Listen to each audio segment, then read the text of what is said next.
Hello everybody, hope you are doing good. म्हणजे मी आशा करते की तुम्ही सर्व छान आहात किंवा तुमच्या सर्वांच्या तब्येती छान आहेत.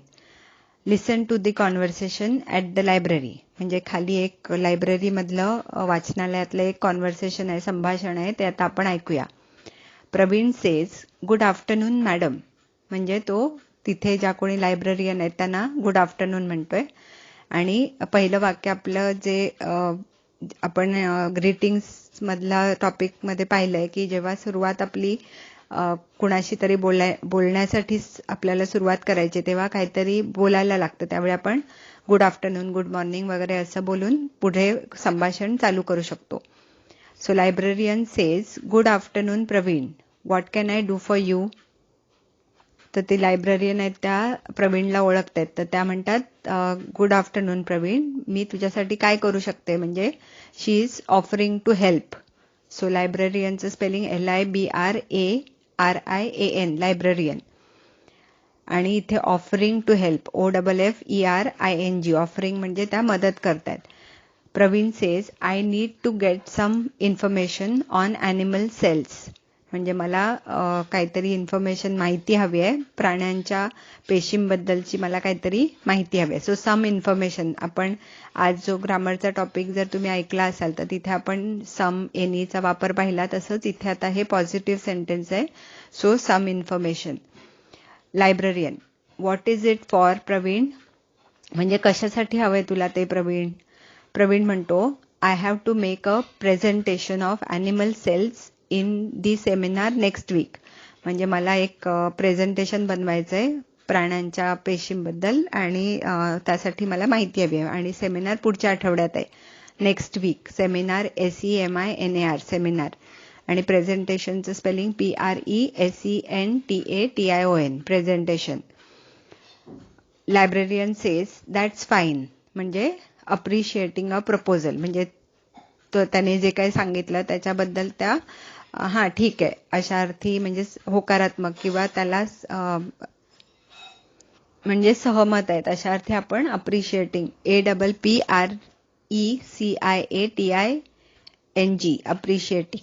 आणि proposal PROPOSAL, proposal. Praveen says, could you tell me where I can get it madam. म्हणजे तो विचारतो की मला ती पुस्तकं कुठे मिळतील, तुम्ही सांगू शकता का. So making a polite request, POLITE, polite म्हणजे विनयशील, REQUEST, रिक्वेस्ट म्हणजे विनंती. Librarian says, look at the last cupboard, it is marked reference. म्हणजे look at that last cupboard म्हणजे त्या शेवटचं जे कपाट आहे तिकडे तू बघ. इट्स मार्क्ड रेफरन्स म्हणजे त्याच्यावर रेफरन्स असं लिहिलंय किंवा त्याच्यावर असं नोंद केलेली आहे. सो कबर्ड CUPBOARD आणि reference REFERENCE, reference. Praveen says, do you mean the one next to the literature cupboard. म्हणजे तुम्हाला असं म्हणायचंय का की लिटरेचर कबर्डच्या जे बाजूला आहे, लिटरेचर म्हणजे आपलं साहित्य, म्हणजे आपण मराठी लिटरेचर म्हणजे मराठीतलं साहित्य, जसं कविता, पुस्तकं किंवा नॉवेल्स म्हणजे आपले अंक किंवा कथा, कादंबऱ्या, त्या सगळ्याला आपण साहित्य म्हणतो, मराठी साहित्य. सो हे वाक्य लक्षात घ्या. Do you mean the one next to the literature cupboard. Do you mean म्हणजे तुम्हाला असं म्हणायचंय का, MEAN, mean. Librarian says, exactly. There are a number of encyclopaedias in that cupboard. So इथे एक्झॅक्टली आणि एक्सक्लेमेशन मार्क आहे, म्हणजे अगदी बरोबर अशा अर्थी आपण जेव्हा वापरतो तेव्हा एक्झॅक्टली म्हणतो आणि त्याच्याबरोबर एक्सक्लेमेशन म्हणजे उद्गारवाचक चिन्ह आहे.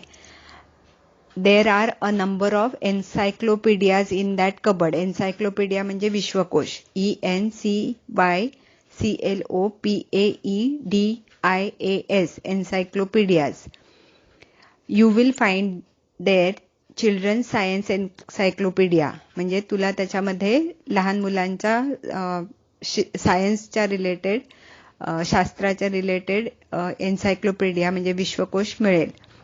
That's the right book for your reference. म्हणजे तेच तुझ्यासाठी उपयुक्त पुस्तक आहे. Praveen says oh I see, म्हणजे अच्छा ठीक आहे, अरे वा असं. May I borrow it for a day or two, म्हणजे मी 1-2 दिवसासाठी ते घेऊ शकतो का, नेऊ शकतो का. मे आय बॉरो, BORROW, बॉरो म्हणजे उसनं घेणं किंवा उधार घेणं, पण इथे आपण म्हणजे मी थोडे 1-2 दिवसासाठी ठेवू शकतो का, किंवा रेफर करायला वाचण्यासाठी नेऊ शकतो का, अशासाठी म्हणजे आस्किंग फॉर परमिशन, त्यांची परवानगी विचारतोय. Librarian says sorry the reference books are not for lending, म्हणजे सॉरी रेफरन्स बुक्स आम्ही बाहेर देत नाही. लेंडिंग म्हणजे टू लेंड, म्हणजे उसनं देणे, LEND lend. Okay, so borrow म्हणजे उसनं घेणे आणि लेंड म्हणजे उसनं देणे. सो रेफरन्स बुक्स आम्ही बाहेर देत नाही, त्यामुळे तू बाहेर घेऊन जाऊ शकत नाही. So Praveen says there is no place around, may I sit here and take notes, म्हणजे इकडे कुठे मला काही जागा दिसत नाहीये, तर मी इथेच बसून काही नोट्स किंवा काही टिप्पणं बनवू का.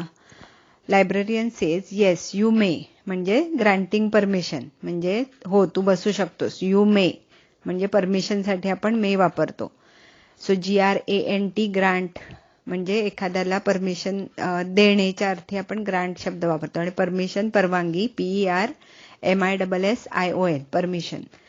प्रवीण सेज थँक्यू मॅडम, म्हणजे त्यांना he is expressing his gratitude by saying thank you, so thanking her. Librarian says welcome, म्हणजे समोरच्यानी थँक्यू म्हटलं तर त्या रिस्पॉन्ड करतात by saying welcome, so responding to thanks. तर आता आपण इथे let's see focus on communication, म्हणजे काही जे काही मुद्दे आहेत तिकडे आपण लक्ष देऊया. सो अदर फंक्शन, जसं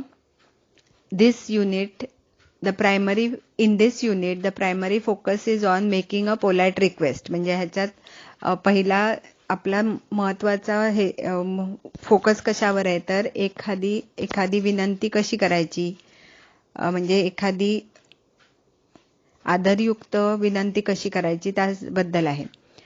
The other functions involved are also given in brackets after the relevant expressions, म्हणजे प्रत्येक ठिकाणी आता मी जे काही वाचत होते, ग्रीटिंग होतं, ऑफरिंग टू हेल्प होतं, तर प्रत्येक इन्सिडेंटच्या प्रत्येक घटकानंतर त्यांनी आपल्याला सांगितलंय की कुठलं एक्सप्रेशन कशासाठी काय वापरलंय. Okay, so relevant RELEVANT, relevant म्हणजे त्याच्या संदर्भात, त्याच्याशी निगडीत. जसं here we incidentally learn one way of greeting and thanking, म्हणजे एका अर्थी आपण एखाद्याला कसं अभिवादन करायचं आणि कसं त्याचे आभार मानायचं हे आपल्याला ह्या वरच्या कॉन्व्हर्सेशनमधनं, संभाषणातनं आपल्याला कळणार आहे, म्हणजे कळलंय बेसिकली. एक आहे वन गुड आफ्टरनून मॅडम, म्हणजे हे ग्रीटिंग झालं, एखाद्याला अभिवादन कसं करायचं तर good afternoon madam. 2 what can I do for you, म्हणजे ऑफरिंग टू हेल्प, म्हणजे एखाद्याला आपण कशी मदत करू, मदतीसाठी आपण कसं बोलू, तर what can I do for you. 3 may I borrow it, म्हणजे आस्किंग फॉर परमिशन, मी ते उसनं नेऊ शकतो का, अशा अर्थी आपण परवानगी कशी घ्यायची त्यासाठी. 4 could I borrow the book, म्हणजे मेकिंग अ पोलाइट रिक्वेस्ट, मी घेऊन जाऊ शकतो का, so could I borrow the book. 5 thank you, म्हणजे थँकिंग, आपण एखाद्याला त्याचे आभार व्यक्त करायचे, सो इथे आपण थँक्यू हे हा शब्द किंवा हे वाक्य वापरलं आहे. So try to remember these expressions and make use of them next time when you are making any conversation with anybody. So only when you practice more will you remember all these things. Okay, so happy learning, take care, see you soon.